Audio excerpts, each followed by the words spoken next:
एक दौर था जब दहेज प्रथा को खत्म करने के लिए मुहिम चलाई जाती थी। महिलाओं को लाचार समझा जाता था, उनके साथ अत्याचार होता था।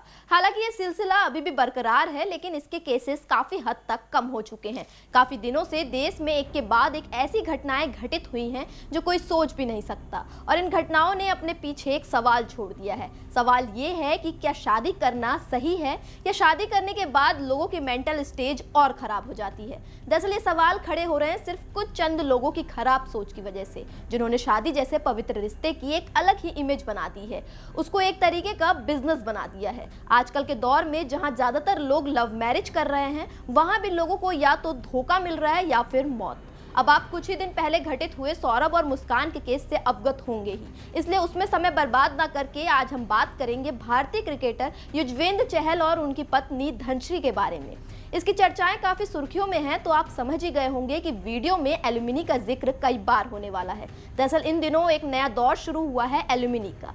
वैसे तो एल्यूमिनी का सिलसिला काफी लंबे समय से चल रहा है, लेकिन बीते कुछ दिनों से एल्यूमिनी के वजह से कितनों की जान जा चुकी है। वही अगर बात करें चहल और धनश्री के केस की, तो साल के शुरुआत में ही सोशल मीडिया पर कुछ ऐसी खबर फैल रही थी कि धनश्री ने चहल से एल्यूमिनी के तौर पर 60 करोड़ रुपए मांगे हैं। हालांकि बाद में जब ये मामला ज्यादा बढ़ा और इसकी चर्चाएं हर जगह आग की तरह फैलने लगी, तो इसके बाद धनश्री के परिवार ने इस पर सफाई दी और इन खबरों को खारिज करते हुए कहा कि उन्होंने ऐसी कोई मांग नहीं की थी। वैसे तो 51 नंबर बहुत ही शुभ माना जाता है, हम इसे शगुन के तौर पर देखते हैं, लेकिन चहल और धनश्री के केस में ऐसा नहीं था। दरअसल शादी के 51 महीने बाद ही दोनों का रिश्ता टूट गया, और ये तारीख थी 20 मार्च 2025। 2020 से शुरू हुआ यह खूबसूरत रिश्ता आखिरकार 2025 में खत्म हो गया। दरअसल कोविड-19 लॉकडाउन के दौरान प्यार में पड़ने के बाद दोनों ने 2020 में एक शानदार शादी की थी।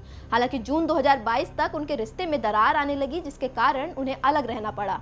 पिछले महीने फरवरी 2025 में जोड़े ने संगीता मुद्दों का हवाला देते हुए आधिकारिक तौर पर तलाक के लिए अर्जी दी। 22 मार्च से शुरू होने वाले इंडियन प्रीमियर लीग 2025 में चहल के भाग लेने के साथ बांद्रा उच्च न्यायालय ने पारिवारिक न्यायालय को उनके तलाक की कार्रवाई में तेजी लाने का निर्देश दिया।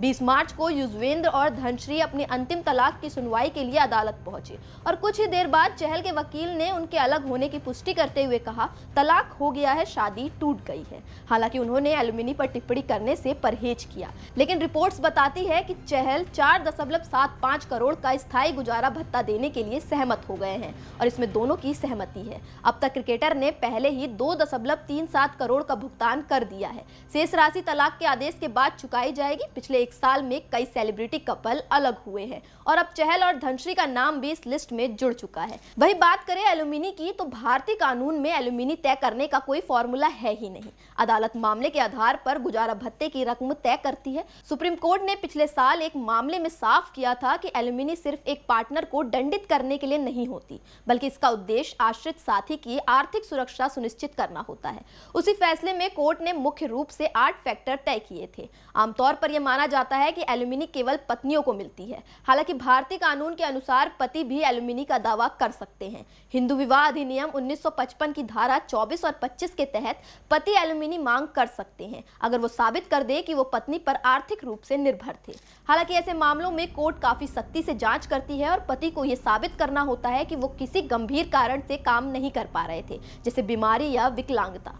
लेकिन ये एल्यूमिनी का फैक्टर उस वक्त से शुरू हुआ था जब एक लड़की शादी के बाद पूरी तरीके से अपने पति पर हर चीज के लिए निर्भर होती थी, क्योंकि पहले की महिला ना ही पढ़ी लिखी होती थी, ना ही दुनियादारी जानती थी, और ना ही पैसे कमाना जानती थी। इसलिए तलाक के समय पत्नी को गुजारा भत्ता दिया जाता था, जिससे वो अपने आगे की जिंदगी का खर्च उठा सके। लेकिन आज के दौर में जहाँ हर लड़की सेल्फ इंडिपेंडेंट है, वहाँ एल्यूमिनी की जरूरत क्यों है? ये वो सवाल है जो लगातार सोशल मीडिया पर उठ रहा है।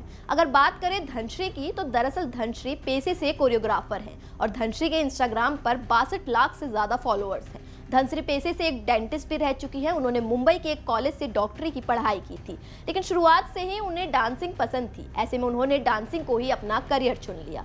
2017 में उन्होंने अपना यूट्यूब चैनल बनाया, और धीरे धीरे वो काफी फेमस हो गई। कोरियोग्राफी जगत में धनश्री वर्मा एक जाना पहचाना नाम है, और उनके डांस वीडियो काफी वायरल होते हैं। धनश्री की लोकप्रियता का अंदाजा इस बात से लगाया जा सकता है कि उनके यूट्यूब चैनल पर अब 2.79 मिलियन से ज्यादा सब्सक्राइबर हो चुके हैं। धनश्री बॉलीवुड गाने को रिक्रिएट करती है, साथ ही वो हिप हॉप की ट्रेनिंग भी देती है। ऐसे में अगर देखा जाए तो धनश्री को एलुमनी की कोई ज़रूरत नहीं है, क्योंकि उनकी खुद की अपनी पहचान है, वो किसी भी तरीके से चहल पर निर्भर नहीं है। वहीं दूसरी तरफ चहल और धनश्री की चर्चाएं थमने का नाम नहीं ले रही। तलाक होने के बाद भी लोगों का कहना है कि चहल सस्ते में निपट गया, क्योंकि चहल को सिर्फ 4.75 करोड़ ही एलुमनी देनी पड़ी, जबकि शुरू में 60 करोड़ की चर्चा थी। साथ ही आईपीएल 2025 के लिए मेगा ऑक्शन में पंजाब किंग्स ने चहल पर दांव खेला और उन्हें 18 करोड़ की भारी रकम देकर अपनी टीम में शामिल किया। पंजाब की तरफ से खेलने से पहले चहल आईपीएल में राजस्थान रॉयल्स, आरसीबी और मुंबई इंडियंस की टीम का हिस्सा रह चुके हैं। हालांकि खबरों के अनुसार चहल और धनश्री दोनों की सहमति से ही एलुमनी की धनराशि तय की गई है। लेकिन आपको क्या लगता है कि इस तरह के केसेस में जहां पति और पत्नी दोनों ही एक दूसरे पर निर्भर ना हो, वहां एलुमनी देना सही है या गलत? अपनी राय हमें कमेंट बॉक्स में जरूर बताएं और देखते रहें न्यूज़ 31 चैनल को सब्सक्राइब करना ना भूलें।